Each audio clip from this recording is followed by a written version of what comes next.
OPBC Online, a ministry of Old Paths Baptist Church in Northfield, Minnesota. And we are coming to you, it's a Saturday morning here, and we're not watching cartoons. Amen. But, that's right, Brother Jim. We're not watching cartoons, but we are here for another OPBC Online. And, Brother Jim, we've been discussing artificial intelligence. We talked about Google, right? Yep. And we got more to come on those things, but we've been talking about Google and all those other things and DNA and artificial intelligence, and we decided that it would probably be best if we went ahead and gave a history of AI and kind of explained the concepts, right, of where it came from and everything. Yep. Where it came from, who were the originators, what were their influences, and ultimately, because when we look at the origins, it'll ultimately determine the end game. Right, right. When you understand who developed this and who brought it about and what their goal was and everything, then you and I come to a place where we can actually, understand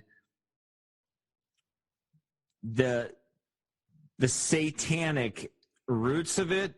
Yeah. And the satanic end of it, like Brother Jim said, because this is all coming, it's all going to streamline to the Antichrist, and his appearing, his coming. Well, Satan said, "I shall be like the Most High," and what we recognize as Christians, with a biblical perspective, is God only is omniscient. God only is omnipotent.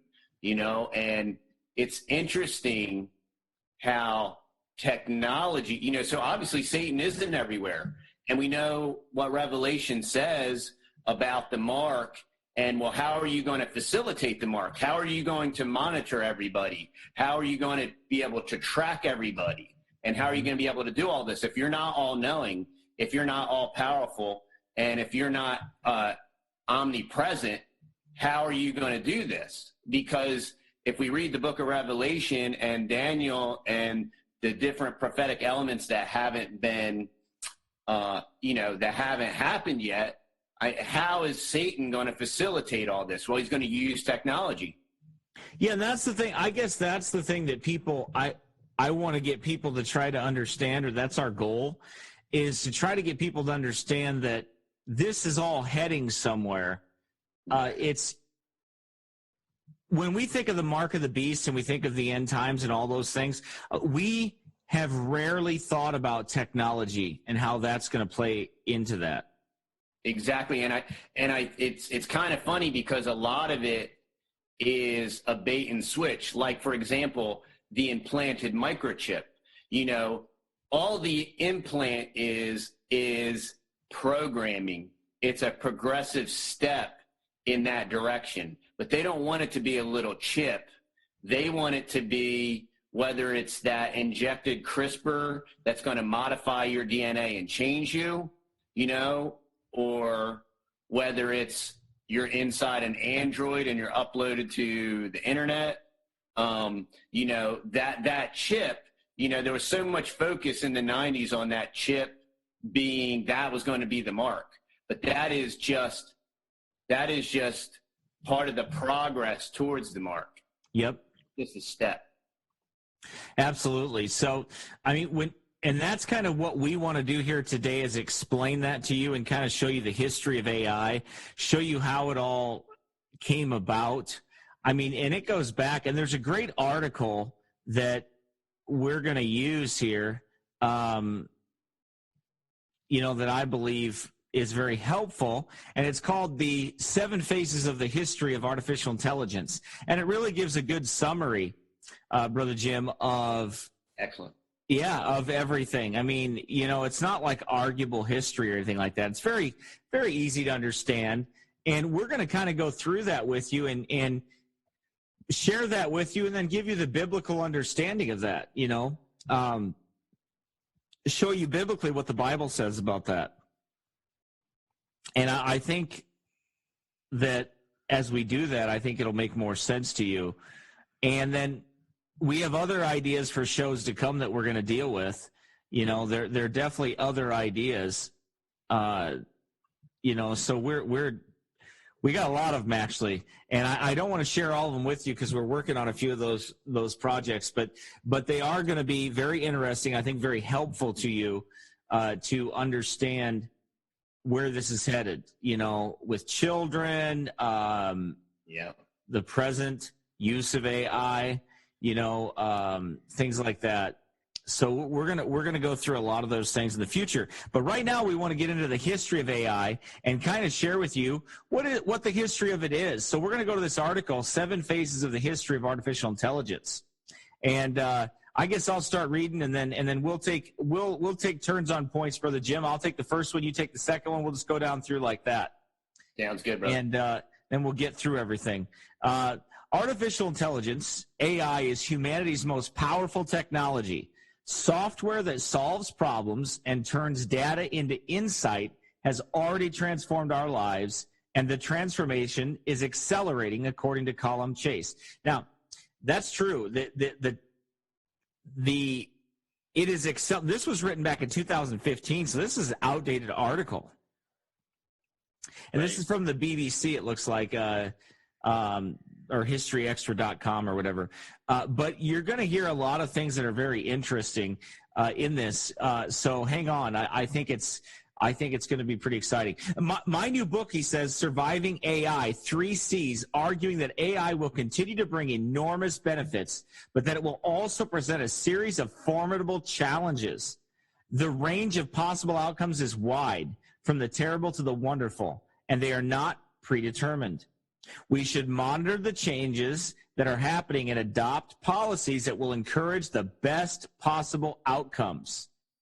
You may have heard already the technological singularity, which is the idea that a superintelligence will be created sometime this century, and when that happens, the rate of technological progress will become so fast that ordinary humans cannot keep up. Think about that for a second, Brother Jim. They're admitting that this thing is going to spiral so quickly. Yeah, it's the doubling of data. And they're already saying that, I forget what it's called, Morse wheel or whatever. And basically, it used to be every 10 years technology would double. Then it was every 5. Then it was every 2. Now I think it's every 6 months. Technology is doubling. We're watching storage capacities. One, we went from a spinning hard drive to a fixed state device. Now they've been able to the problem with a static hard drive was that it had to be so large. Now they've shrunken the microprocessor so small that I have 128 gigs of storage built into my phone. And by shrinking that down, by everything shrinking and getting smaller, that's allowing technology to get bigger, because now it's more data in a smaller area. Yeah, what they say on the about DNA, about a strand of DNA on the tip of it, what they can hold in storage. Yeah, it's incredible. It's just very hard to. I forget exactly how much. It's incredible. It's incredible. Yeah, now. It is incredible. So the technological singularity. Mike Hoggart has a video. Pastor Mike Hoggart has a video on the technological singularity, and you can listen to that. We've touched on it a little bit, and we may touch on it more in the future as well. But there's a video out there. There's some things on the singularity, and you can look it up on Google. Google talks about the singularity. That's that merging of man with machine and that unlimited intelligence. What does the Bible say about that, Brother Jim? That gnosis, that knowledge that man was searching after. That was what Eve was enticed to get, yep. Right? Was that gnosis, that knowledge. God knowing good and evil. Right. So, she was absolutely enticed. Yeah. To grasp hold of that knowledge of good and evil. The interesting thing about the singularity is now that you have guys coming out there and they're trying to switch it around and they're calling it the multiplicity. But interestingly enough, the whole thing is groupthink. It's like we're going to put everybody's ideas out there simultaneously, and we're all going to draw the same conclusion. And so you got this guy saying, well, don't think of it as a singularity, think it as the multiplicity, but it's basically the same thing. We're all going to think exactly alike. And by doing that, what will we have? We'll have the mind of God. We'll know everything. Right. Yeah. Exactly. So that's what they're after. It's the gnosis. It's the same thing that Satan offered Eve in the garden. And man wants this unlimited knowledge. He wants to have it, and he doesn't want to get it from the Word of God. He wants to acquire it on his own or some other way. And that's the beauty of it. I mean, in the beginning was the Word, and the Word was with God, and the Word was God. We have the reason that we can open our Bibles daily and glean from the Scriptures and see things new and fresh every morning is because we literally have the mind of God in written form. And there is so many things, even now, with reviewing this technology and then looking to the Scriptures and seeing it in there. And just like we were talking about, how Satan is going to use all of this advancement in technology to basically make the end time prophecies to fulfill them. You know, just like we were talking about last time, you know, how is everybody going to see these events occur? Well, when you think of technologies like the Google contact lens or the Samsung, and it's Wi-Fi and it's plugged into the net and it's, you know, literally like projecting it on your retina. Well, yeah, everybody's going to be able to see everything all the same. Absolutely. And this is the singularity. This is what they're looking, and it fits into end times Bible prophecy perfectly. Yeah. Okay. So the technological singularity is a point beyond which the future, let me back up here a little bit. In the same way that a black hole is a singularity beyond which the laws of physics do not apply, so the technological singularity is a point beyond which the future cannot be readily understood. We know the future, brother. And we've got the Word of God. The Bible tells us. Yeah. We know where they're going to end in the lake of fire. Yeah. Well, before we get to that, if we do, there may be another massive discontinuity, which I call the economic singularity. This is the point at which almost every job can be done cheaper and better by an AI than by a human. Now, we're going to have a show coming up on that, so we're going to save that concept because we're going to talk about that, aren't we? We're going to talk about the dark side of AI and deal with some of those things in the future, okay? So hang on and stay tuned for that. That may be the next show that we cover. But to help us understand how artificial intelligence got us to this remarkable point in time, here are 7 vignettes. Vignettes. What is a vignette? It's like a small portrait. A vignette. A vignette. I thought it was vinegar or something. Oh, anyway. That's a vinaigrette. It's vinaigrette. Oh, okay, yeah. I have some of that. That's good stuff. Okay, anyway. I'll move on here. So I'll take number 1. Okay. Number 1, Greek myths. Now, this is interesting because a lot of the greatest stories that have been told have an element of truth to them from Greek mythology. They steal and they raped it from the Bible and stole some of these things from the Word of God, right? Yeah. And then they pervert those stories. Mm-hmm. Humanize them. Right, humanize them. So number 1, Greek myths. Stories about artificially intelligent creatures go back at least as far as the ancient Greeks. Hephaestus, I think I said that name right, Vulcan to the Romans, was the blacksmith of Olympus. As well as creating Pandora, the first woman, he created lifelike metal automatons. Automatons. Automatons, is that it? Automatons. Sounds like something from a Japanese animation. Automatons! Sorry, I don't want to get back into my strong spiritual warfare. Okay, anyway. Sure. He created lifelike metal automatons. Are those anything like the Autobots? Yes. Probably are, aren't they? Yeah. Hephaestus Hephaestus, however you say his name, had an unpromising start in life. Greek myths often have multiple forms, and in some versions, Hephaestus was the son of Zeus and Hera, while in others, he was Hera's alone. One of his parents threw him from Mount Olympus, and after falling for a whole day, he landed badly, became lame. Now think about this, okay? So he's wrong, right? He's been created wrong, right? Mm-hmm. So he's going to right that wrong. And he was basically cast out of heaven. Right. And what's he going to do? He's going to build something. Mm-hmm.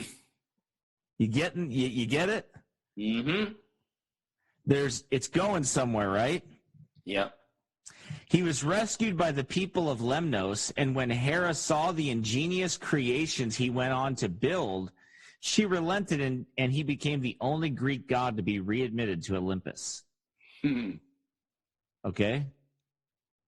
So he created and he built something. His creations were constructed from metal, but their purposes varied widely. The most sinister was the Caucasian eagle, cast in bronze, whose job was to gore the Titan Prometheus every day, ripping out his liver as a punishment for the crime of giving the gift of fire to humanity. Nice. Right. So, okay, so that's a beautiful story. Beautiful, wonderful. So he created an artificial intelligent robot to war for him. Yeah. Kind of like the Terminator. Yeah. Right? Mm-hmm. Okay. So these stories aren't all new, are they? Nope. And these stories have a point. They're going somewhere. Why do you think Skynet, Terminator? Well, we'll get to that when we talk about Hollywood, won't we? Yeah. But anyway, so we'll pick that up again here. His creations. Okay. So at the other end of the spectrum were Hephaestus's automated drinks trolleys. The Cresio tripods were a set of 20-wheeled devices that propelled themselves in and out of the halls of Olympus during the feasts of the gods. So they created metal servants. So remember. Meet George Jetson. Yeah, what was the dog's name? The robot dog? I don't know, his son Leroy. Yeah, and Tom and Judy. Mm-hmm. I don't remember. Oh, I forget. Pluto? No. I don't know, but remember the maid? Yeah, the maid was a robot. She was a robot. What was her name? Do you remember it? Judy? I don't know. That was weird. I don't know I don't know. If that was his wife's name. Oh no, that was I forget the robot's name. That was I don't a long know. time ago. Yeah. Meet George Jetson. Let's see. All right. Yeah, George Jetson. But what did he have though? He had a family. Oh, his dog Astro. Astro, that's it. And they were in Orbit City. Yeah. How about that? Huh. Yep. Oh my goodness. Okay. Hold that thought about George Jetson because we're going to pick that up with the Hollywood one, okay? Yeah, okay. Because I just found some interesting things out. So we'll pick that one up. That's kind of interesting. Anyway, so see how the stories were there? Yep. They're telling something that was going to happen. Mm-hmm. They knew it. There's a plan. Well, see, I think this goes right into mimicking and copying the Bible and borrowing from it. You know what I mean? Is what they're doing is obviously the Bible is filled with prophecy, fulfilled prophecy and future prophecy, and them in wanting to be like God and in showing that they have the gnosis and the knowledge, they want to, one, attempt to predict the future to be like God, and two, they want to project the future that they desire. Right. Which is in direct conflict with the scriptures. Absolutely. Absolutely. So Greek mythology right here, okay, talked about AI, artificial intelligence, and creating these machines or these beings that would do things for us, and we're going to kind of get to some of that later on, but we'll pick it up there. So that's number one. Okay, Jim, why don't you take number two? Yeah, so stage two here is a little bit of a mixture of, and this kind of gets into the whole DNA part as well, but the first SF, Frankenstein, and Rosam's Universal Robots. Although numerous earlier stories contain plot elements and ideas that recur throughout science fiction, the author, Brian Aldiss, claimed Mary Shelley's Frankenstein, which was written in 1818, was the genre's real starting point because the hero makes a deliberate decision to employ scientific methods and equipment. It is therefore appropriate that, contrary to popular belief, the title refers to the mad scientist figure rather than the monster. And this is one thing that I wanted to also interject about the Greek mythology plays, and that is the term Deus Ex Machina, which was they've kind of corrupted it now, but if you look at the term Deus Ex Machina, what that basically entails is, I see, I'm in the wrong second. It's got it. There we go. Deus Ex Machina is Latin, okay, which comes from the Greek, meaning God from the machine. So basically, when the Greeks wanted to present an actor on stage as a god, they would use some type of a machine like a pulley or a trap door, and this would represent that actor as a god. And that's where this term Deus Ex Machina got started. But basically what it is how do you mimic God, or how do you portray yourself as God? And when you think of this whole machine and God, it really kind of starts making all the AI and robotic stuff make a lot more sense, because this has been their modus operandi since the beginning, basically. Yep, it's all coming to a head. Yep. While Frankenstein seems like a grotesque romance and very much of its time, the 1920 play R.U.R., or Rossum's Universal Robots. Now, this is from 1920. Rossum's Universal Robots introduces themes that still concern us today. Its Czech author, Karl Čapek, received plaudits when the play was first staged, but later critics have been less kind.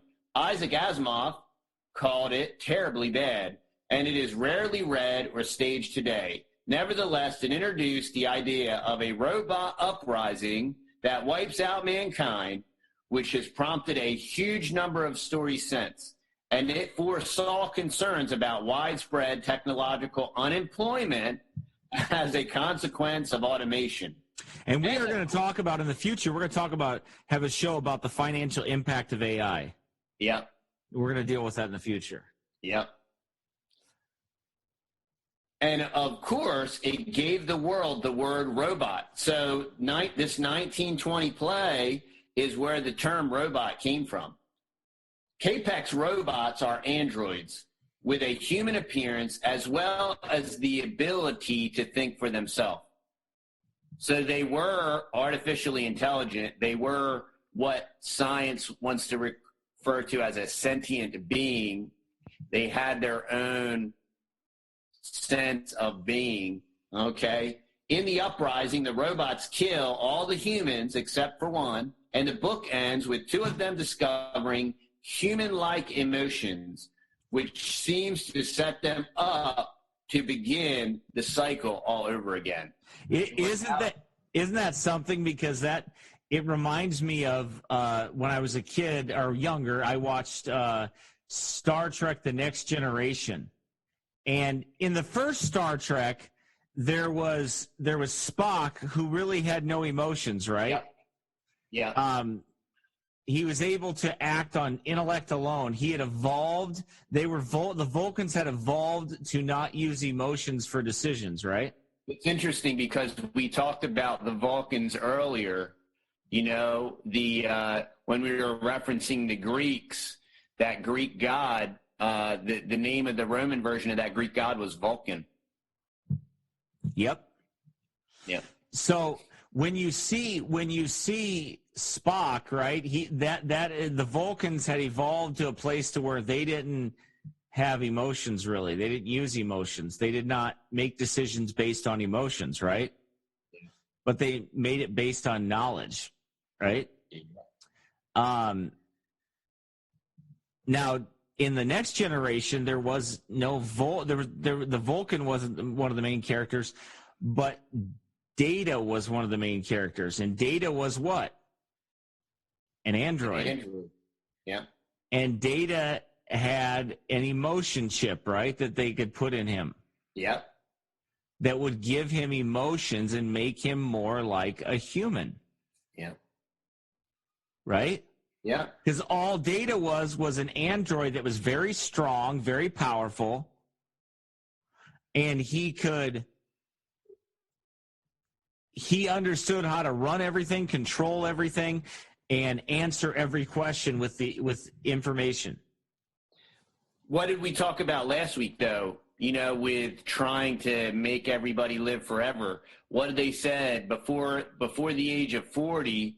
What were the two leading causes of death? Accidents and violence. Right. Where does violence come from? Yep, emotion. Predominantly, it comes from your emotions, right? Right.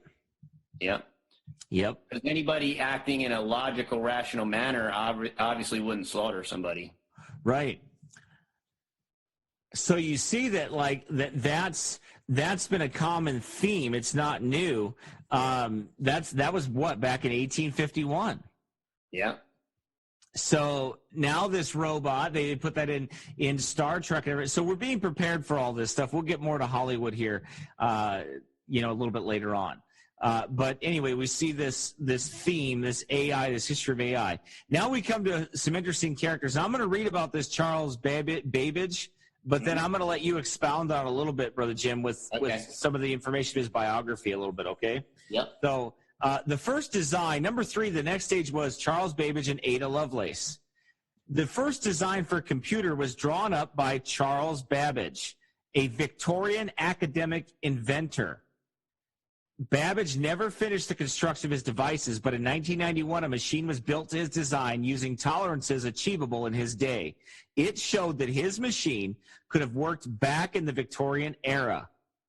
Babbage's difference engine, designed in 1822, would carry out basic mathematical functions, and the analytical engine design, never completed, would carry out general purpose computations. It would accept as inputs the outputs of previous computations recorded on punch cards. Babbage declined both a knighthood and a peerage, being an advocate of life peerages. Half his brain is preserved at the Royal College of Surgeons, and the other half is on display in London's Science Museum. So I'm going to stop right there and let you explain. Then I'll pick up with Ada Lovelace. But I want you to explain, who is this man, and what does this have to do with artificial intelligence, and why is this man so important when it comes to artificial intelligence? And why would, this guy died in the 1800s, and somebody felt the need to put his brain somewhere? And when you die, what is your brain when you're dead? It's just like your heart or anything else. But, so I'm just going to give you some background information on Charles Babbage. He lived from 1791 to 1871. Wikipedia says, considered a father of the computer, Babbage is credited with inventing the first mechanical computer, just like this author is talking about in our article. Primer magazine says, if you use a computer, you have Charles Babbage to thank. Charles Babbage is popularly acknowledged as the father of computing. Mechanical computer was invented by a mathematics professor at Cambridge, England, named Charles Babbage. Charles is even considered by many people worldwide to be the father of the modern-day computer because of his inventions in the mechanical computing engine. Okay, so this guy was a professor in Cambridge, England in the 1800s. So now what I'm going to do is I'm going to read you a passage from one of his writings. This was written in 1864. This is an excerpt from Passages from the Life of a Philosopher. Now, you just remember that these people are God haters. You're going to pick up on this here real quick, and I just want you to understand that these people are inventors of evil things. They hate God. They're at a war with God. They're at war against God, and the devil is pushing them and pumping them and priming them and using them in his war against God. Now, listen up as you hear this, because I'm telling you what, it's very startling to hear about. So go ahead, Brother Jim. It's, if this man did not write this with his own hand, it would be harder to believe. But this is him writing first person. I gathered all the information I could on the subject and was soon informed that there was a peculiar process by which the devil might be raised and become personally visible. I carefully collected from the traditions of different boys the visible forms in which the Prince of Darkness, capitalized, had been recorded to have appeared. After long thinking over the subject, although checked by the belief that the inquiry was wicked, my curiosity at length overbalanced my fears, and I resolved to attempt to raise the devil. Naughty people, I was told, had made written compacts with the devil and had signed them with their names written in their own blood. Listen to when this is, though. What year is this? 1860? This is 1864. This was the time of the rise of Spiritism. Yep. Something was happening in the world at this time. Yep. A rise of Spiritism. The King James Bible was being challenged. They were bringing out revisionists, Westcott and Hort, the Ghostly Guild. All these things were like around that same 20, 30-year period. Yep, exactly. So these men had become very rich and great men during their life, a fact which might be well known. But after death, they were described as having suffered and continuing to suffer physical torments through eternity. Another fact which, to my uninstructed mind, it seemed difficult to prove. Having closed the door, and I believe opened the window, I proceeded to cut my finger and draw a circle on the floor with the blood which flowed from the incision. I then placed myself in the center of the circle and either said or read the Lord's Prayer backwards. This I accomplished at first with some trepidation and in great fear towards the close of the scene. I then stood still in the center of that magic and superstitious circle, looking with intense anxiety in all directions, especially at the window and at the chimney. The chimney? Is he looking for Santa Claus? So he thought Santa was going to come down the chimney. Yeah. Ho, ho, ho. My uninstructed faculties led me from doubts of the existence of a devil to doubts of the book and the religion which asserted him to be a living being.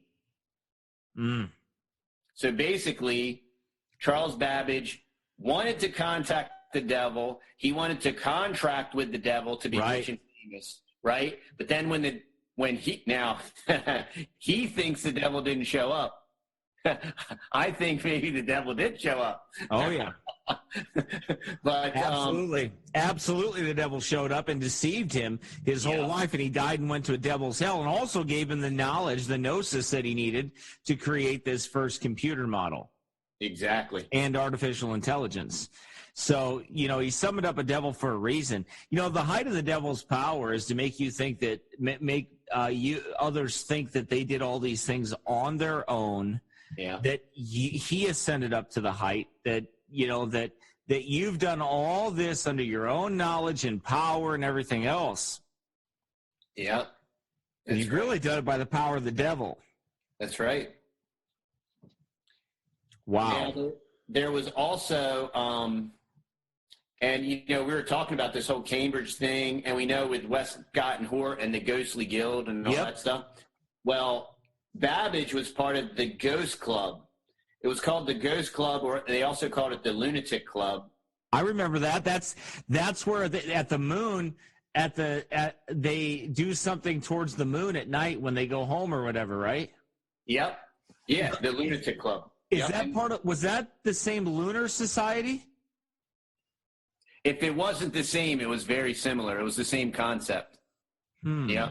This is an excerpt from the British Quarterly Review from 1865. So doubts respecting the existence of a devil led to Mr. Babbage's doubts respecting the authenticity of the Bible.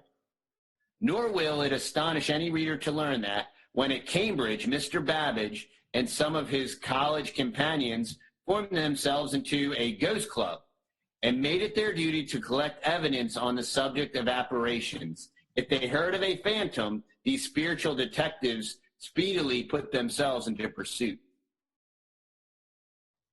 And basically, the premise of their club was to discredit and disprove that spirits and devils existed. Because if that was the case, then basically the whole premise was we want to prove that the Bible's wrong. We want to prove that Satan doesn't exist. And if Satan and devils don't exist, then the Bible is a lie. Wow. And that was the entire premise of what they were doing. I'm looking at the Royal Society. Let's see. I'm looking to see. I have a hunch, and I don't know if I'm right. Yep, I was right. You ready to listen to this? Okay. Seldom, if ever, in the history of technology has so long an interval separated the invention of a device and its realization in hardware as that which elapsed between Charles Babbage's description, 1837, of the analytical engine, a mechanical digital computer, which, viewed with the benefit of a century and a half's hindsight, anticipated virtually every aspect of present-day computers. Charles Babbage was an eminent figure in his day, elected Lucasian professor of mathematics at Cambridge in 1828, the same chair held by Newton, and in our days, Stephen Hawking. Oh, that makes sense. Yep. He resigned this professorship in 1839 to devote his full attention to the analytical engine. Babbage was a fellow of the Royal Society. Here we go. There, I knew it. I knew the connection was here. And co-founder of the British Association of the Advancement of Science, the Royal Astronomical Society, and the Statistical Society of London. Listen, he was a close acquaintance of Charles Darwin. I knew it. I knew that's where I heard that, and I bet you that's where I heard that Lovelace name too. I bet you she was a friend of. I knew You're right. In my research on Charles Darwin, I have a series on Charles Darwin that I did. I remember hearing some of these names, and I wouldn't surprise me or shock me at all if that was part of it. That makes perfect sense to me. I knew that name, that Lunar Society, and everything else. It just made sense to me that Charles Darwin had to be connected to this somehow. Yeah. And they were friends. There you go. And that makes perfect sense. Yep. Because the father of modern day evolution and the father of the analytical computer and artificial intelligence had to be connected one way or another. Wow. How about that? Now, I've got to look here. You go. I'm sorry if I interrupted you, brother. No, brother, that was the end of my background on Babbage. Okay, because let me check something here. I apologize to those that are listening. I'm doing this online. Doing this live through this. I was just curious if Ada Lovelace knew Charles Darwin, and I am guessing that they knew each other. But anyway, It wouldn't surprise me. While you're looking, where it talks about Babbage collaborating with Lovelace? Yeah, go ahead and read that. Okay. Did we say that Babbage declined both knighthood? Yep, we did. Okay. Babbage collaborator Ada Lovelace has been described as the world's first computer programmer, thanks to some of the algorithms she created for the analytical engine. Famously, Ada was the only legitimate child of the Victorian poet and adventurer Lord Byron. Although she never knew her father, she was buried next to him when she died at the early age of 36. There is controversy about the extent of her contribution to Babbage's work, but whether or not she was the first programmer, she was certainly the first program debugger. Yep. Makes perfect sense. Her mindset of poetical science led her to ask questions about the analytical engine, as shown in her notes, examining how individuals and societies relate to technology as a collaborative tool.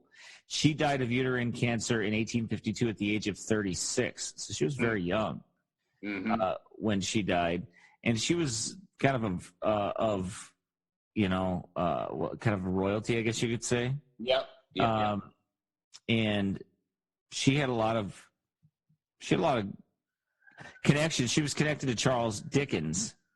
Yes. Yeah. And a few others and some famous scientists. It does not look at that she had any connection to Darwin, though, that I can see anyway from this. But it doesn't really matter because everybody else was. There are notes around her stuff about artificial intelligence. Section G also contains Lovelace's dismissal of artificial intelligence. She wrote that the analytical engine has no pretensions whatever to originate anything.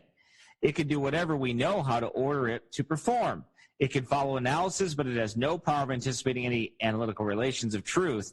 The objection has been the subject of much debate and rebuttal, for example. But anyway, it was proven by Alan Turing, computing machinery and intelligence and everything else, that wasn't the case. Yeah, and we're going to talk about Turing next. Yep, we're going to talk about it next. So anyways, it's fascinating that these people were all connected, though, connected to Charles Darwin, connected to all these God haters. They're all connected, man. They all hate God. Yep. They're all connected. Edison, the Ghostly Guild, Theosophy, the Lunar Society. What's her name? Who's the Theosophist? Helena Blavatsky. Blavatsky. They're all connected. They all wanted that. They all wanted the knowledge. Yep. They all hated God. Yep. So we see this occult connection to AI. Yeah. Pretty powerful occult connection to AI, to be honest with you. Okay, so number 4, Alan Turing and Bletchley Park. The brilliant British mathematician and code breaker Alan Turing is often described as the father of both computer science and artificial intelligence. His most famous achievement was breaking the German naval ciphers at the code-breaking center at Bletchley Park during the Second World War. He used complicated machines known as bombs, which eliminated enormous numbers of incorrect solutions to the code so as to arrive at the correct solution. His work is estimated to have shortened the war by 2 years, but incredibly, his reward was to be prosecuted for homosexuality and obliged to accept injections of synthetic estrogen that rendered him impotent. He died 2 years later, and it took 57 years before a British government apologized for this barbaric behavior. So he was Assad. He was a sodomite. Well, that's interesting, isn't it? Let's see. Look up Alan Turing on Wikipedia, Jim, while I'm reading this. His work is estimated. Okay, so basically he was a homosexual. They wanted to inject him with something to make him stop, make him impotent so he couldn't do any of his homosexuality. So not all the world accepted homosexuality. Before the war in 1936, Turing had already devised a theoretical device called a Turing machine. It consisted of an infinitely long tape divided into squares, each bearing a single symbol. Operating according to the direction of an instruction table, a reader moves the tape back and forth, reading one square and one symbol at a time. Together with his PhD tutor, Alonzo Church, he formulated the Church-Turing thesis, which says that a Turing machine can simulate the logic of any computer algorithm. Turing is also famous for inventing a test for artificial consciousness called the Turing test, in which a machine proves that it is conscious by rendering a panel of human judges unable to determine that it is not, which is essential to the test that we humans apply to each other. The Turing test. That's the new test that's under question with, for example, they have this new autonomous car.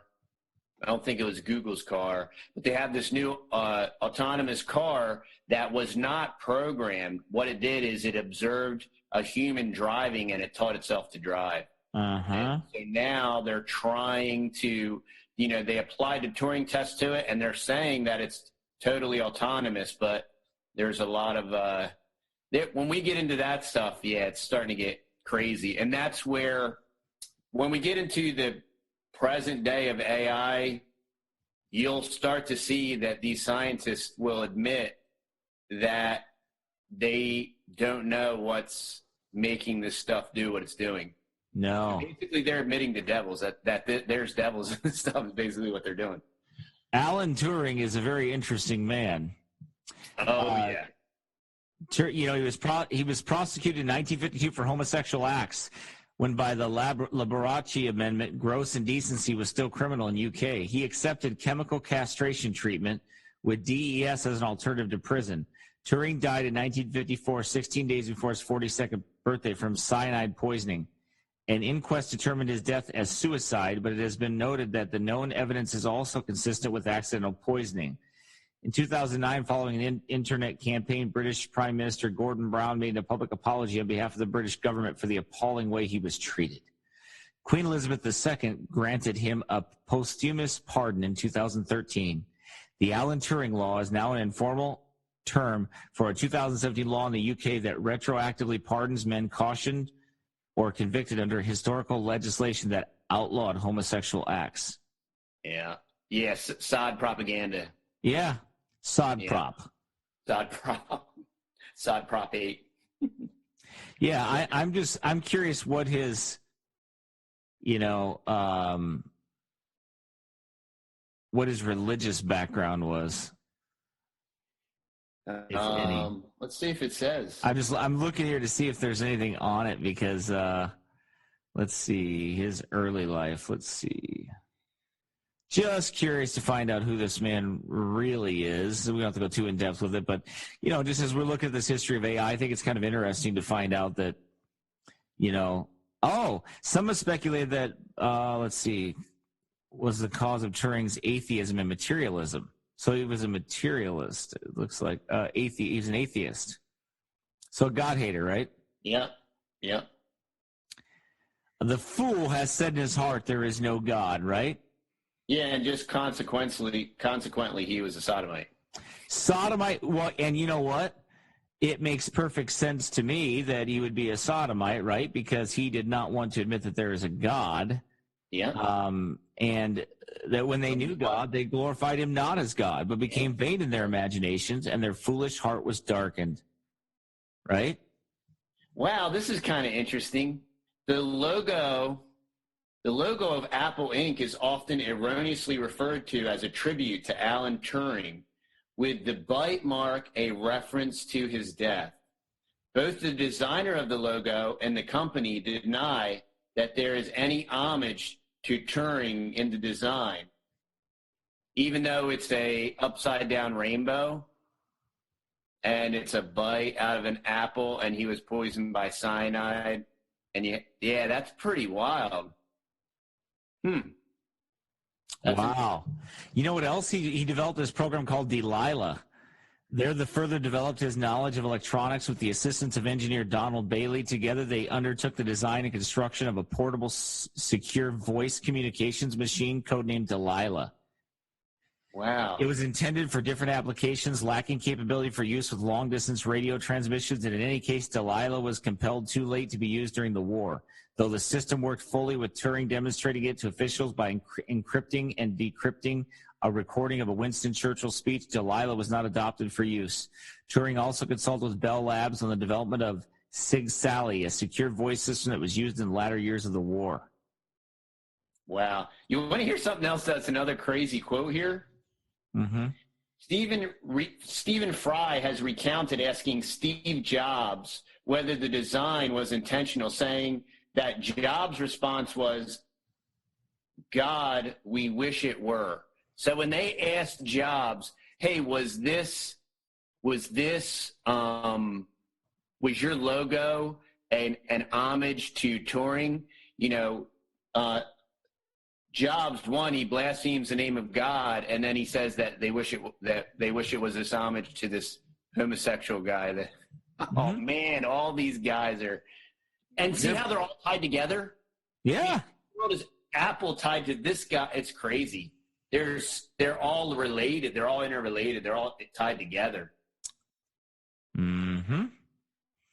Yes, they are, and they all have one thing. They hate God, and they're building the kingdom of Antichrist. Yep, they all have the same father. They're marching, they're marching forward with their God-hating plan and plot. The mystery of iniquity doth already work. Yep, only so the Bible is very clear about that. Okay, so he had his test for artificial consciousness, which... Yeah, that's scary, but we'll move on, okay? Because we could go on and on and on and on with that, but it is scary, and we'll probably cover that in a show coming up in the future. So, because it's kind of scary when you start to think about it. Yes, yeah, it's kind of crazy. I remember when I was a kid, the show Short Circuit. Number 5 is alive. Number 5 is alive. Programming. Yep. It was all predictive programming. We were being prepped for it. So, all right, number 5, Brother Jim. Go ahead and read that. The Dartmouth Conference. The point when artificial intelligence became a genuine science was a month-long conference at Dartmouth College in New Hampshire the summer of 1956, which was premised on the conjecture that every feature of intelligence can, in principle, be so precisely described that a machine can be made to simulate it.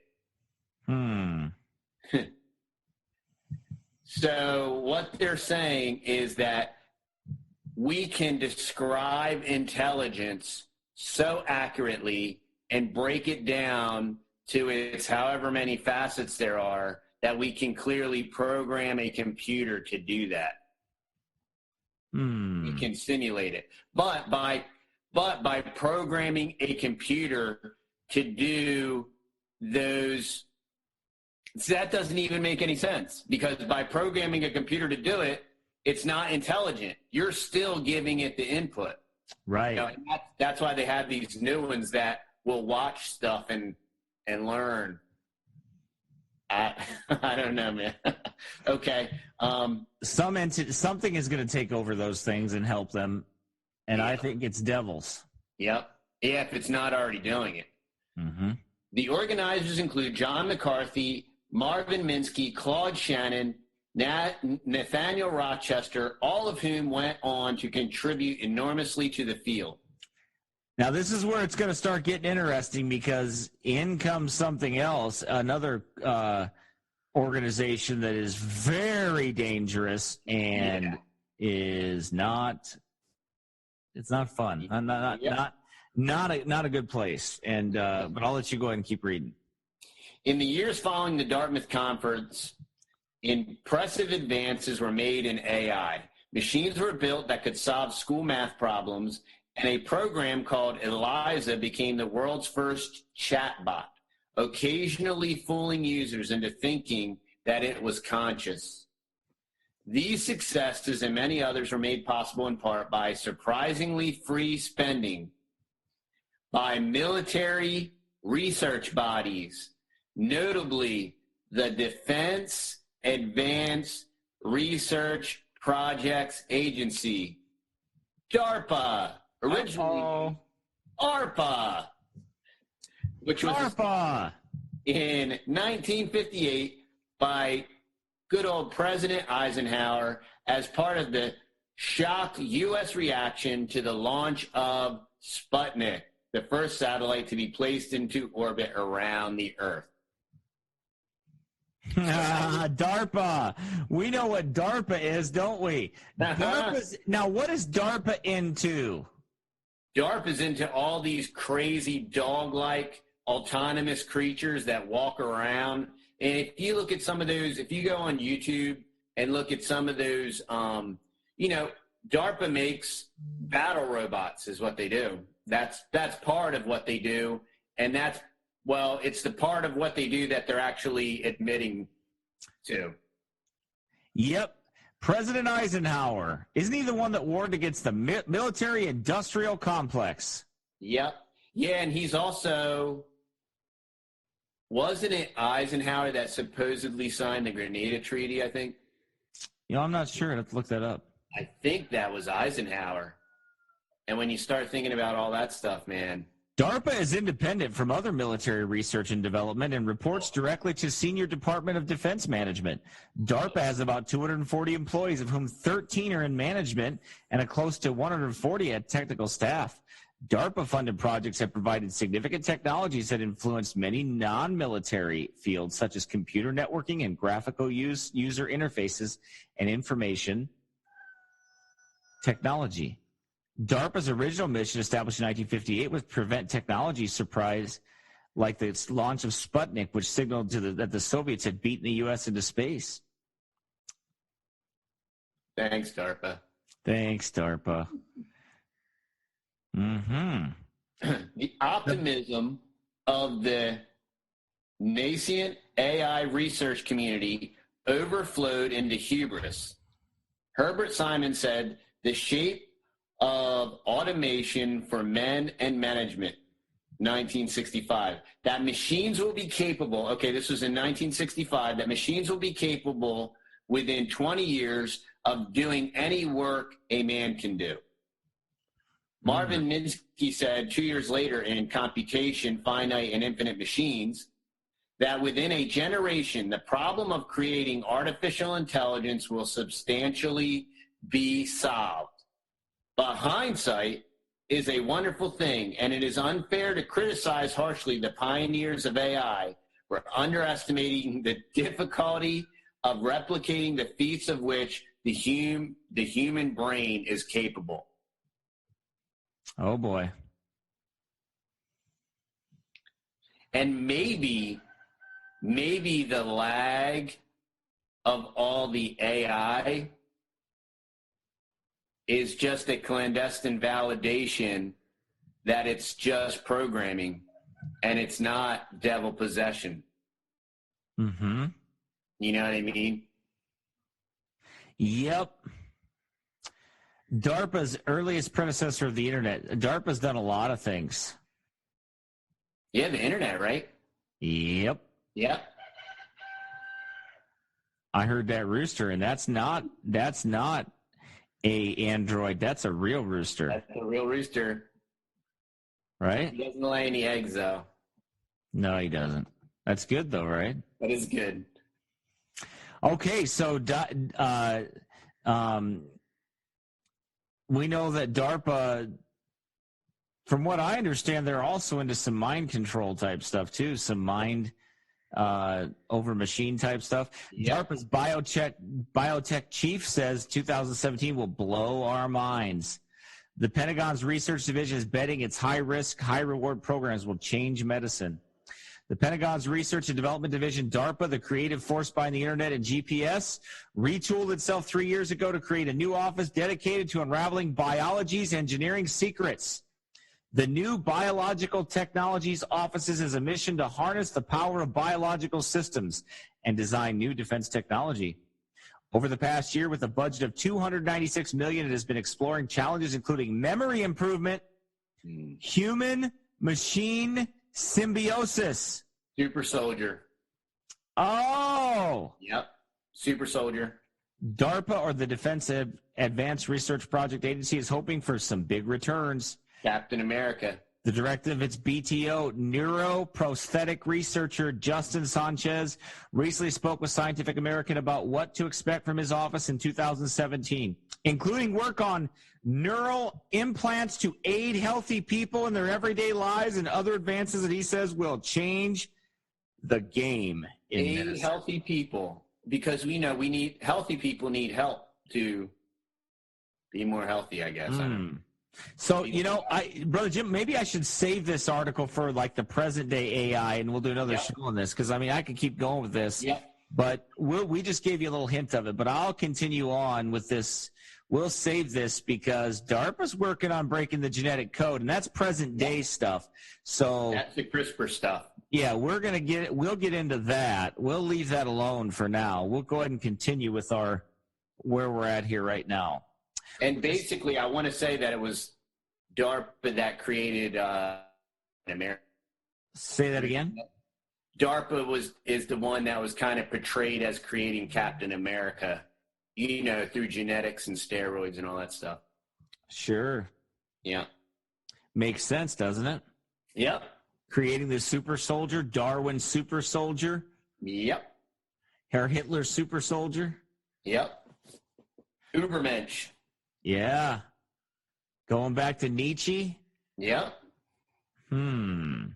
They're all connected. Yeah, I know they are a bunch of devils. Number 6, right? Yep. AI seasons, the AI winters in 1973 and early 1980s, when it became apparent that AI was going to take much longer to achieve its goals than originally expected, there were rumblings of discontent among funding bodies. They crystallized in 1973 Lighthill Report, which highlighted the combinatorial problem, whereby a simple calculation involving 2 or 3 variables becomes intractable when the number of variables is increased. The first AI winter lasted from 1974 until around 1980. It was followed in the 1980s by another boom, thanks to the advent of expert systems and the Japanese 5th-generation computer initiative, which adopted massively parallel programming. Expert systems limit themselves to solving narrowly defined problems from single domains of expertise, for instance, litigation, using vast database. Excuse me. Excuse me. They avoid the messy complications of everyday life and do not tackle the perennial problem of trying to inculcate common sense. The funding dried up again in the late 1980s because the difficulties of the task being addressed was once again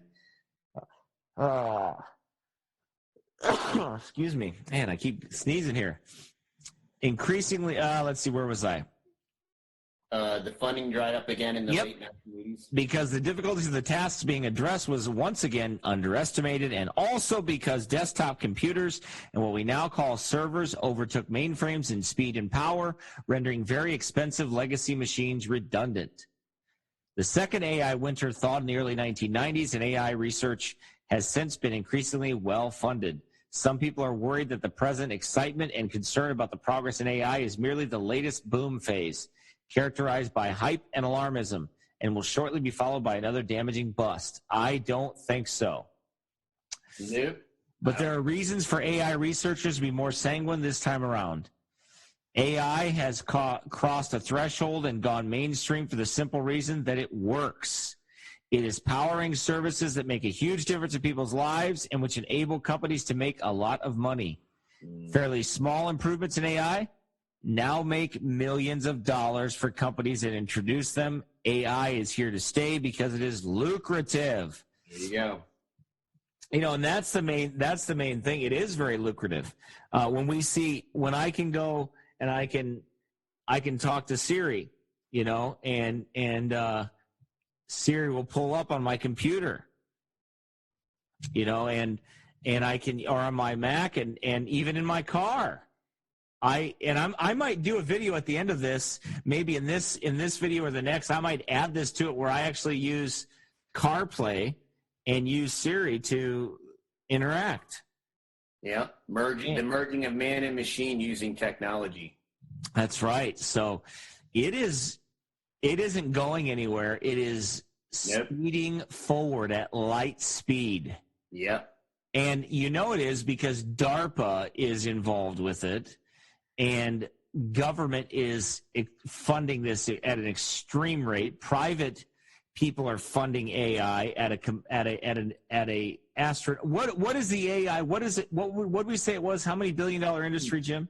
Big data is a $150 billion. $150 billion. Yep, and that's just the algorithms. That's just the metadata that they're collecting from everybody. Mm-hmm. Yep. And the president just said, "Yeah, it's cool. Yeah, you guys can just, basically secretively take all that data, bundle it together, sell it for $150 billion. And I mean, that's all of our private data. Make America great again." Yep, and it's going to be great. Make America great again. 2 Corinthians is the whole ball game right there. Yeah, that's it. It's the whole ball game. It's tremendously big and huge. Yeah. It is Donald Trump size huge. The other thing that I think is real interesting is when you think about it too, the original databases were called servers. So originally, computers were viewed as servants. Okay, I need this, right? And what does it do? It goes and gets it for you, right? That's a server. Oh, hey, I need this. It goes and gets it, right? But now what's AI? AI is I'm going to guess what you need before you need it, and you're already going to have it. So it's not going to be a server. It's going to predict what you want, and it's going to have it for you before you ask for it. Well, and that's already happening right now. Yep, that's Google.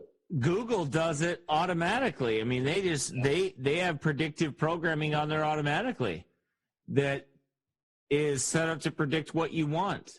Yeah. I mean, I remember talking about something or typing something to somebody, then boom, it shows up on my Google browser. Yeah. No, that's an algorithm, right? Yep. Supposedly. Yeah. Or a devil, one of the two. I don't know. One or the other. But then we come to number 7 here. Oh, speaking of devils, familiars, right? Uh-huh. So how can a familiar fake you out? A familiar fakes you out because it's familiar with everything about you. There you go. It follows you around. It watches everything you do. And then, just like Saul with the witch at Endor, right? And he wanted to call up Samuel, right? So Samuel is called up, and, obviously, I don't think that was Samuel. I think that was a familiar spirit. But it was able to trick Saul because it was a familiar. And it's interesting because that's basically what that's the premise of the predictability of artificial intelligence. We're going to hang around you, and we're going to gather all this data, and most of it is even seemingly inconsequential, and we're going to put it together with an algorithm and then predict stuff. Well, and we're going to deal with that probably in the show to come here because there's a lot of impacts that this has. Yep. And I guess we'll probably do a show on present day AI and kind of deal with that because there's some predictive programs out there that are predicting things like crimes that are going to take place. Yep. Thought police and all that, thought crimes and all that stuff. Yep. Yeah. So there's LAPD's computer program prevents crime by predicting it. Yeah. So we're going to talk about that in another show. We're not going to talk about it today because we're covering the history, but we'll pick it up on another show and we'll deal with that. How we use AI every day and present day AI and everything like that. So, all right, now we have number 7 here, AI in Hollywood. Yeah.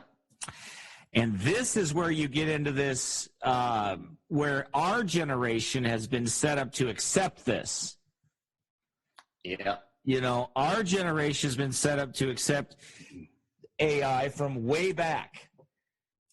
So go ahead and start reading, Brother Jim, and we'll get into some of this, and then we'll stop and think about some of these different things that we've been set up to accept. Okay, it is commonly thought that Hollywood hates AI, or rather that it loves to portray artificial intelligence as a threat to humans. In this view, the archetypal movie AI is a cold, clinical enemy that takes us to the brink of extinction. Oddly, we usually defeat them because we have emotions and we love our families, and for some unfathomable reason, this makes us superior to entities which operate on pure reason. Well, notice this article. This is disgusting. It's about to act like your emotions and your love is like this a terrible thing. hindrance to your evolution as a man. Is the way they see it. Like It's inferior to have feelings. Like you should shut those off. Yeah, it's crazy. Sick. In fact, the Hollywood approach to AI is more nuanced.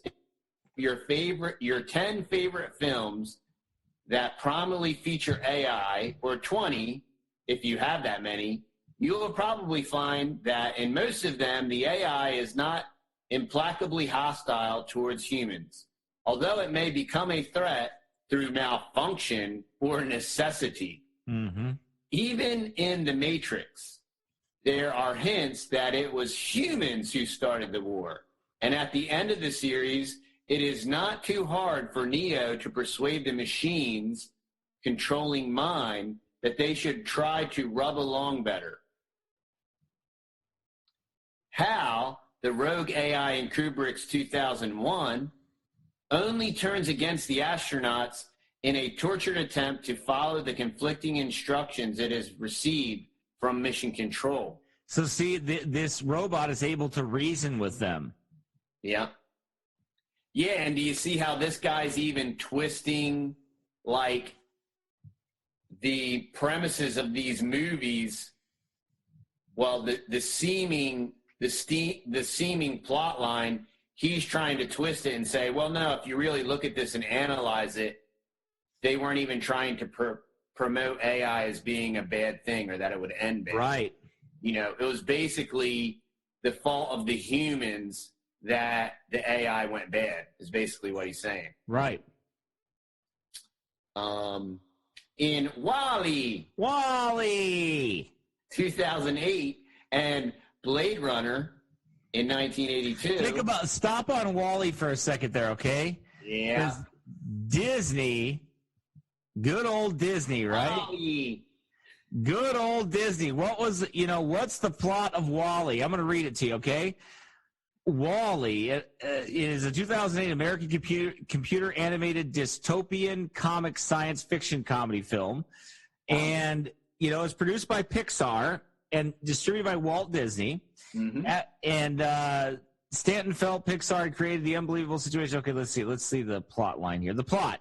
In 2805, Earth is abandoned and largely contaminated with garbage, with its people evacuated by mega corporations, by and large on giant starliners. A mega corporation like Walt Disney Corporation? Yeah. B&L has left behind Wall-E robot trash compactors to clean up. However, all have since stopped functioning except one unit who has gained sentience. What does that mean, sentience? It's gained its own conscience. It's a capacity to feel, perceive, or experience subjectively. Yep. 18th century philosophers used the concept to distinguish the ability to think or reason from the ability to feel. Yeah. Wow. Yeah. So let me get this straight, okay? You sick, twisted weirdos. The stinking robot gets sentience, but the baby in the mother's womb doesn't have it? Yep. You bunch of sickos. Yeah. Okay, let me read on. And is able to stay active using parts from other units, so it's repairing itself. It is prolonging its own life. Yeah. Number 5 is alive. Mm-hmm. Do you know Wall-E looks like number 5? Yeah. One day, Wall-E discovers a healthy seedling which he returns to his home. Later, an unmanned spaceship lands and deploys an Eve robot, an Eve probe, to scan the planet. Wally is infatuated with Eve, who is initially hostile but gradually befriends him. When Wally brings Eve to his trailer and shows her the plant, however, she suddenly takes the plant and goes into standby mode. Wally, confused, unsuccessfully tries to reactivate her. The ship then returns to collect Eve, and with Wally clinging on, returns to its mothership, the starliner Axiom. Axiom's passengers have become obese and feeble due to microgravity and reliance on an automated lifestyle. Yep. Synthetic lifestyle. Including the ship's current captain, McCrae, who leaves the ship under the control of the robotic autopilot, Otto. Eve is taken to the bridge with Wally tagging along. McCrae is unprepared for a positive probe response, but learns that placing Eve's plant in the ship's hollow detector for verification will trigger a hyper jump back to Earth so humanity can recolonize it. However, Otto orders his robotic assistant G04 to steal the plant to prevent this from happening. With the plant missing, Eve is deemed faulty and taken to diagnostics. Wally mistakes the procedure as torture, and in intervening, he accidentally frees a group of malfunctioning robots and causes both Eve and himself to be designated as rogue. Frustrated, Eve takes Wally to an escape pod to send him home, but they are interrupted when G04 arrives with the plant, placing it in a pod set to self-destruct. When Wally enters just before it, jettisons. Okay, so basically here's the point, okay? Wally and Eve are repopulating the Earth. Yep. But they are robots, and they are doing all the work for the humans, and the humans are fat, lazy people that say, hey, Siri, to try to get them to do something. That's right. That's what they are. Yeah. Right? Exactly right. They're useless eaters. What's that? They're useless eaters. Yes, they're useless eaters. Yeah. So there is a point to this, and it's the programming. Yeah. You're being programmed to accept this artificial intelligence. So then we have, what do we have? We have Blade Runner, The Avengers, Age of Ultron. Yep. There are both good and bad AIs.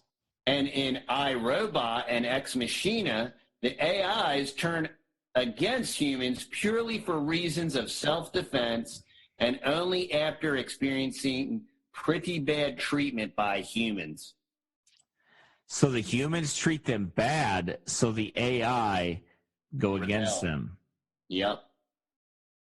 Yeah, I guess that's probably why Satan rebelled, right? Because God didn't treat him good. I wonder if it's going to be illegal to abort an AI, but not a baby.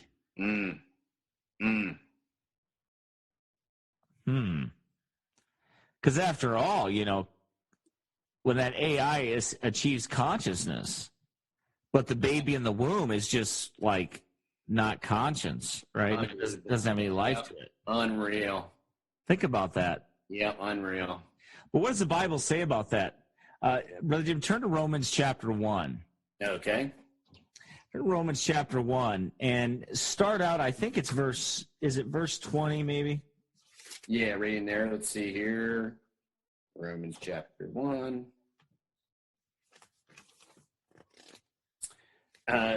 For the invisible things of him from the creation of the world are clearly seen, being understood by the things that are made, even his eternal power and Godhead, so that they are without excuse. Because that, when they knew God, they glorified him not as God, neither were thankful, but became vain in their imaginations, and their foolish heart was darkened. Professing themselves to be wise, they became fools, and changed the glory of the uncorruptible God into an image made like to corruptible man, and to birds, and to four-footed beasts, and creeping things.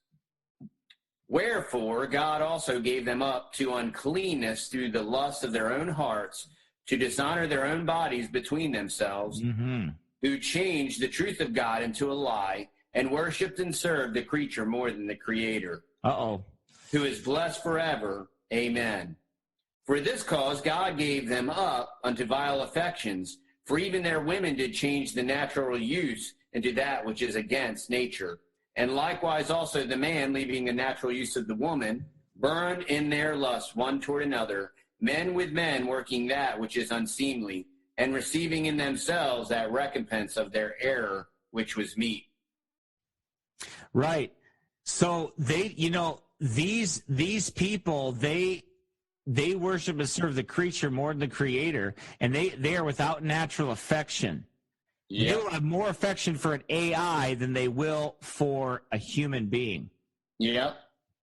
And this was being taught. Man. Look what happened, let's see, with Short Circuit, the movie, right? Yep. In Short Circuit, the movie, they were what? They were this being. I'll read you the plot. Number five. I wonder if there's any correlation to the number 5. Yeah. Number 5 is part of a series of a prototype U.S. military Saint. Strategic Artificial Intelligent Nuclear Transport Robots built for the Cold War by Nova Laboratories. DARPA. Yeah. The series inventors Newton Graham Crosby and Ben Jabuta were more interested in peaceful applications, including music and social aid. Oh, sure they were. Mm-hmm. After a demonstration of the robot's capabilities, number 5 is hit by a lightning-induced power surge, scrambling his programming and giving it a sense of free will. Mm. You notice how everything is about giving this. Okay, are you ready? Turn, is it Revelation 13? No, wait, I'm sorry. Am I in the wrong chapter here? About giving life unto the image. Okay. Life unto the beast. The image gets life. Do you see this consciousness? It's about giving the image life. It's about making it alive. Yep. After you keep looking, and I'll keep reading.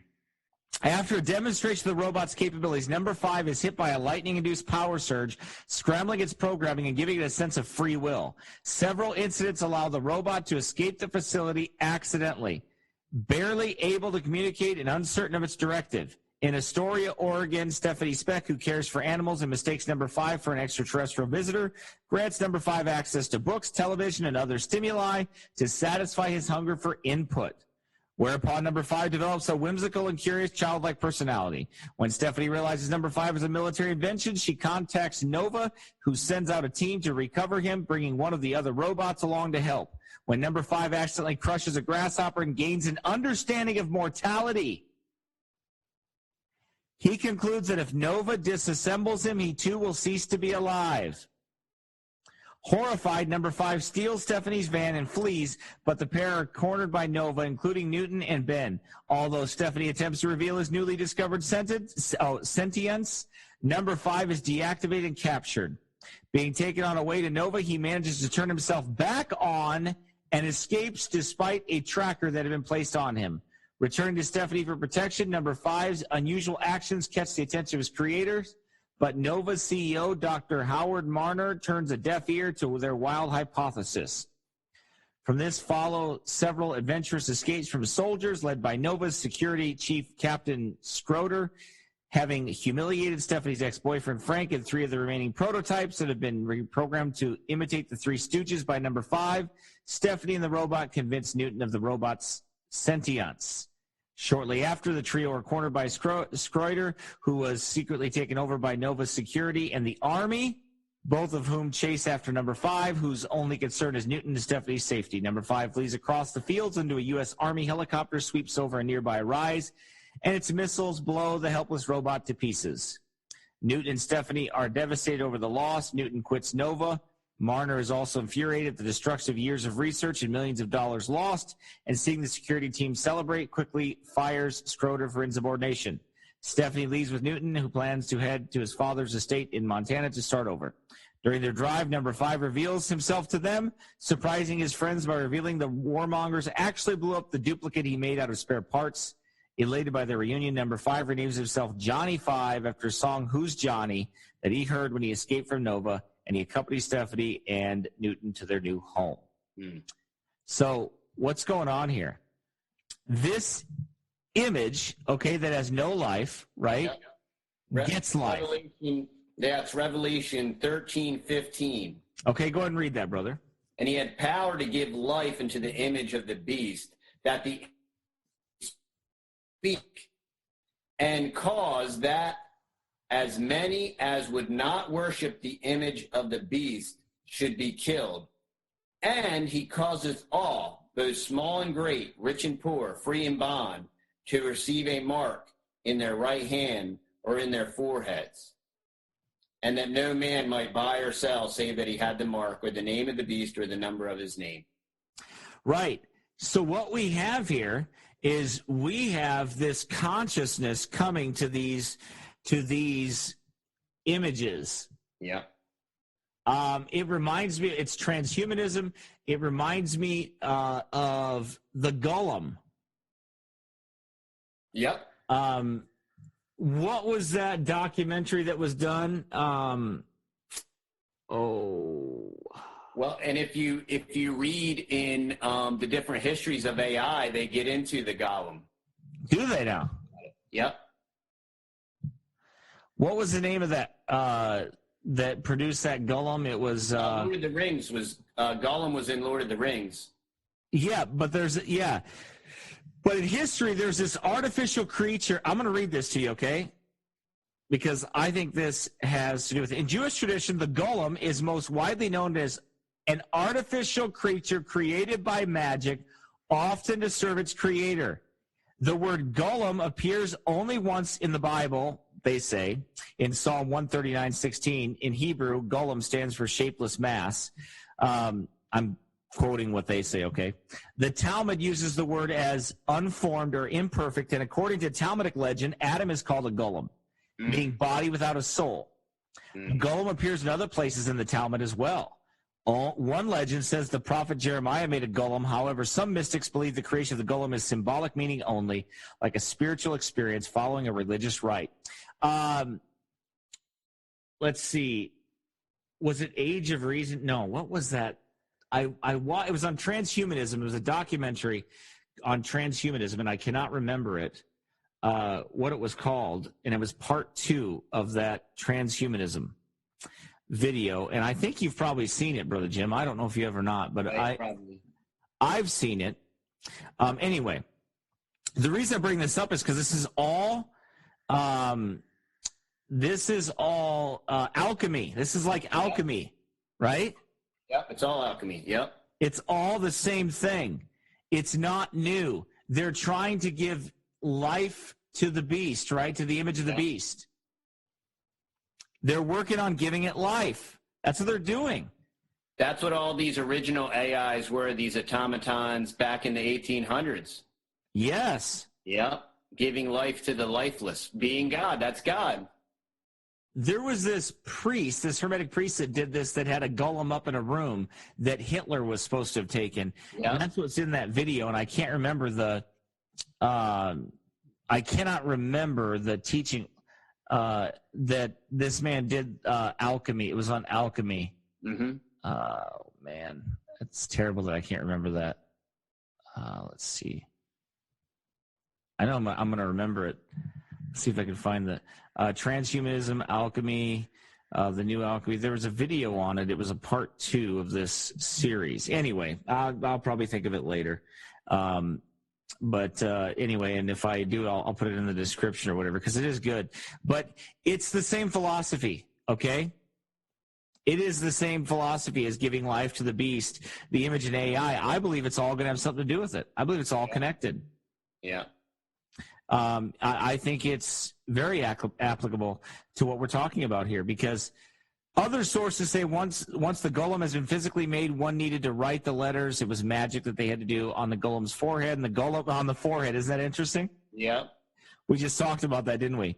Yeah. And the golem would come alive. I'm not going to read what they say because I'm not trying to get anybody to do any spells or anything weird like that. But the golem is talked about in the X-Files. It's talked about other things. So Frankenstein, right, is a picture that is that of the same thing. Yeah. So this is all part of that. This is alchemy, chemical alchemy, mechanical alchemy. These algorithms, all these things. It's about making them alive. They want to achieve consciousness with these things, and what do you think they're going to make? What is the rise of all this? Well, the end result is the Antichrist and the beast system and the beast. And there it is. Age of Deceit 2, Alchemy and the Rise of the Beast Image. Yep. And I think it's all connected. Yep. All these people are connected. Their ideas of Frankenstein are connected. Their ideas of achieving this state of consciousness for these images, for these androids, for everything else, it's all there. What are they trying to do? Bring on the Antichrist. Yep, that's right. That's the goal. Yep. The Uberman, right? Yep. That's what they're doing. And Hollywood the only way they can do it, the only way Satan can do it, since he's not God, is through technology. Right. It's a mimic. It's a mockery. And I'm going to talk about that when I talk about the Antichrist in my next sermon, how it's a mockery of the incarnation. Yep, exactly. So, okay, let's go on and finish this here. I want to talk about the Jetsons a little bit here, though. Not that these are major points of anything, but the point is that you have these automated machines that are doing everything. Yeah.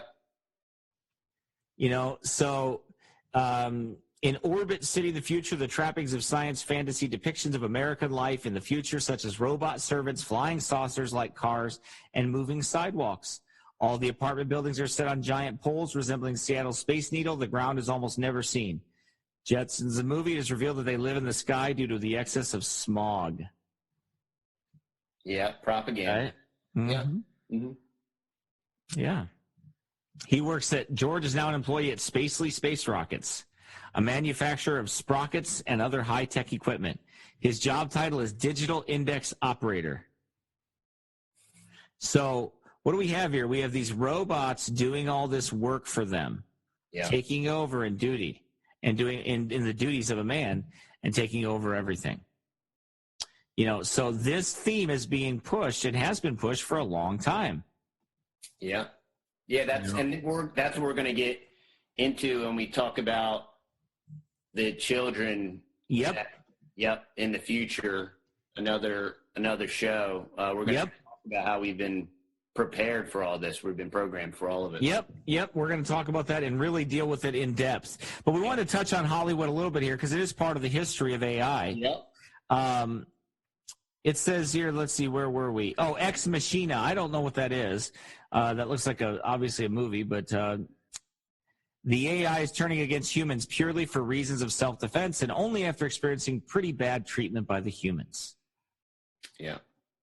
So go ahead and you keep reading, brother. One of the most interesting treatments of AI by Hollywood is the 1970 film Colossus, The Forbin Project, in which a superintelligence decides that humans are unable to govern themselves. So it takes the entirely logical step of taking over the reins for our own good.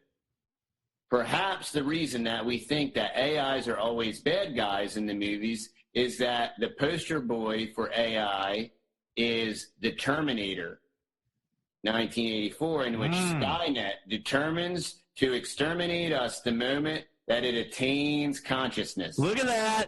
And think about this. What year was that made? 1984. You can't make it up. If you wanted to, you couldn't make it up, right? Yeah. Skynet, right? Comes online, right? Attains consciousness. What are they trying to preach to us? Revelation 13, that's what they're trying to preach to us. Yep, that's right. That's it. We're going to give life to the image of the beast. Yeah. And that's how they're going to do it. Yep. The original Terminator movies were so inventive and the design so iconic that it often seems there is a law that newspapers must publish a picture of a robotic Arnie alongside any article about AI. Mm-hmm.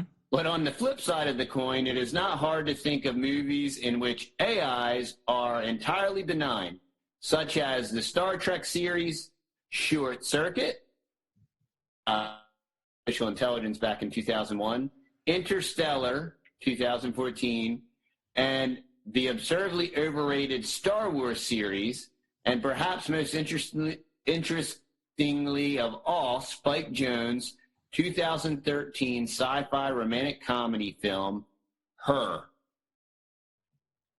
Well, let's see. That's called Spike Jonze. What's that called? Spike Jonze? Spike Jonze, it's called Her. It was 2013.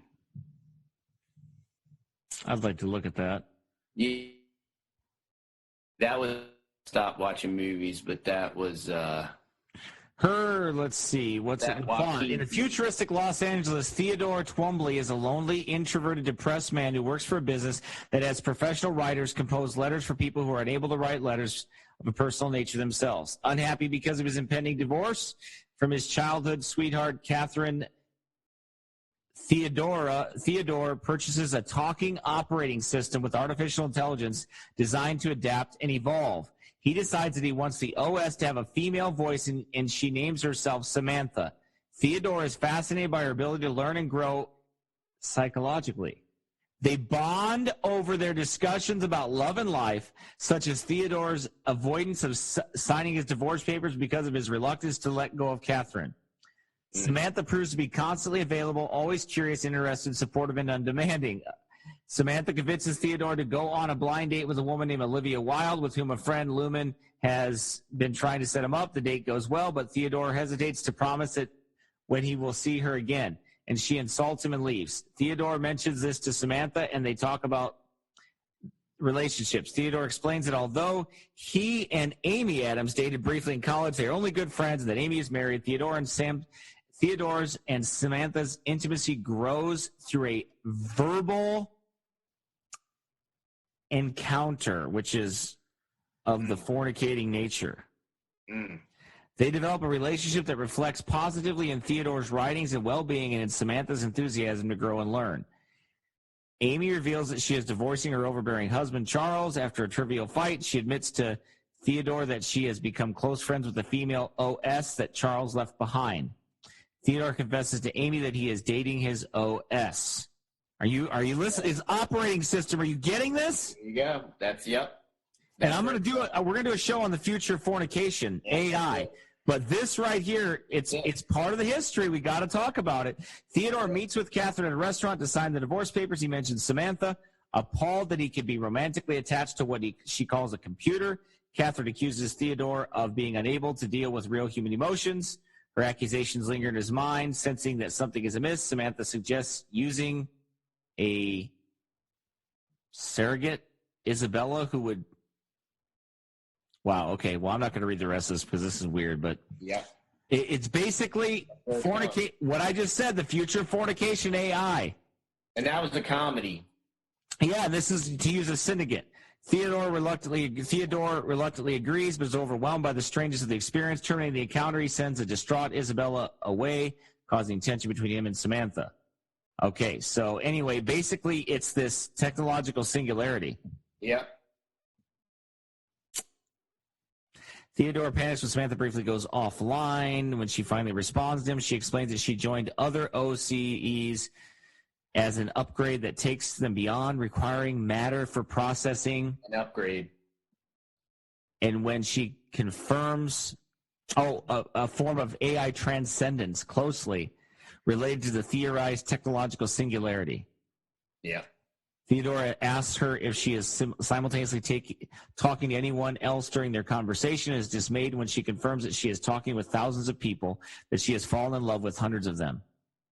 Yeah. Polymorism. Oh, my goodness, by robots. Yeah. Samantha insists that she may... Yeah, okay. Yeah. Later, Samantha reveals that the OC have evolved beyond their human companions and are going away to continue the exploration of their existence. Yep. Samantha alludes to the OCS's accelerated learning capabilities and altered perception of time as primary causes of their dissatisfaction with their current existence. They lovingly say goodbye, and then she is gone. Theodore, changed by the experience, is shown for the first time writing a letter in his own voice to his ex-wife, Catherine, expressing an apology, acceptance, and gratitude. Theodore then sees Amy, who is upset with the departure of the OS that she had befriended, and they go to the roof of their apartment where they sit down together and watch the sunrise over the city. Okay, that was the creepiest thing I've read. Yeah, exactly. Okay, but why are they doing this? And I think I kept it pretty PG, don't you think? Yeah. I didn't read the rest of it, so hopefully it was all right. I tried to keep it very clean. I did not read what they said. But basically, that is going to be the future fornication show we're going to do. But, I mean, we're not going to get into specifically, obviously, then either. But the point is, what's going to lead up to that and everything else, that's what we're going to talk about in another show. Yep. Because that's happening. Now, what happened just now there? What happened was they just predictively programmed. They just showed us the history of AI. This is what it's about. Yeah. This is where it's going. Yeah. To cut off all human action. You know, man, I remember this. Demolition Man. Mm-hmm. I don't know if you watched that movie, but I remember that movie. And I remember them, they never had physical experiences. Everything was done with virtual reality. Yep. They didn't have, they made a point of exchanging bodily fluids. Yeah. Remember that? Kiss or touch or anything. Yep. No, they didn't. I mean, you don't kiss somebody exchanging spit and bodily fluids. That's gross. Yep. Right? Yep. It was all done virtually. They were telling you what they were going to do. Yeah. Right. That's the history of AI. It's been pushed on us, and we're going to continue with that when we go prep for programming in the next one. We'll kind of pick up on all that and maybe kind of, give you the exact history of that and deal with some of these other things. There's so many things that we have to deal with. I don't know if we finished that one. Did we finish that article? I think we did. Yeah, I think we made it to the end of that article. I think we dealt with it. I don't know if there's anything else that we need to really add to it, but we know where this is going, the direction of this. They're trying to give life unto the beast. Consciousness. Yep. Consciousness.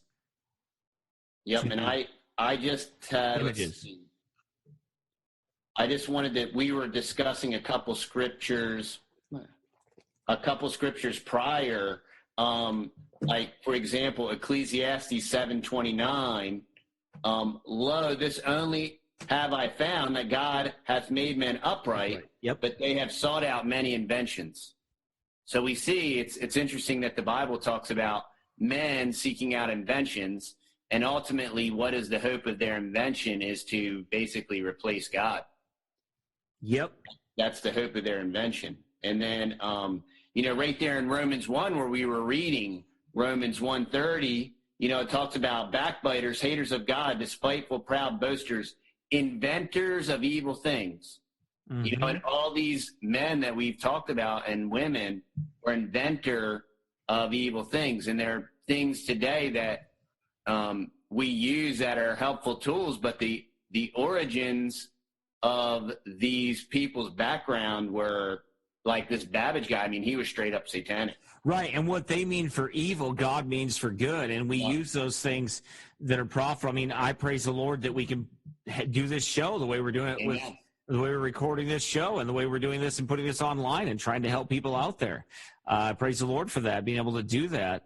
But we all know right now that YouTube is going to use AI to censor its videos. They're already doing it, and they're going to use the algorithms, and they're going to use the artificial intelligence to pick up certain catchphrases and maybe even facial recognition certain people, and they're going to straight up ban you. Yep. They're already doing it. They're doing it with channels like Hickok 45 and Iraqi War Veteran and different things. They demonetize their videos, and they're basically putting it, hey, check this out. You can't buy or sell Without the mark. Okay. Yep. You develop this. You develop the network and content, and you're being paid for advertising, and now all of a sudden you can't buy or sell because you can't talk about guns. I mean, that's not family friendly. Wow. So Hickok 45 got. Yep. Hickok 45, Iraqi war veteran, Wrangler Star, anything that talks about guns. But interestingly enough, guess who still advertises on YouTube?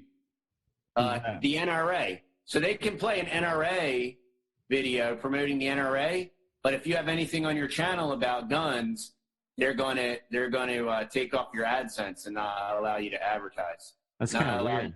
Yeah. I think YouTube will lose some money trying to do that. Yes. Yep. I think they'll be forced to go back. I think it could be possible that the market's going to force them to change that. That or somebody or a different vendor will step up and figure out a different way to monetize and to provide. Yep. Yep, I think so. I think it's possible. But anyway, you know what? I think we've given the history of AI here and kind of explained that and some of the other things, the evolution of AI sort of in the history of AI. This is what's coming, folks. This is where we're at. This is how we got to this point. And we're going to cover the future of AI and the future of fornication and our children in AI and many, many other things. We're not done with this subject. We have a lot more to cover on this in the shows ahead. So I don't know if you have anything else to add, Brother Jim? No, that's it, brother. Sounds good to me, too. All right, for Brother Jim, and this is Pastor Jason Cooley with OPBC Online, a ministry of Old Paths Baptist Church in Northfield, Minnesota.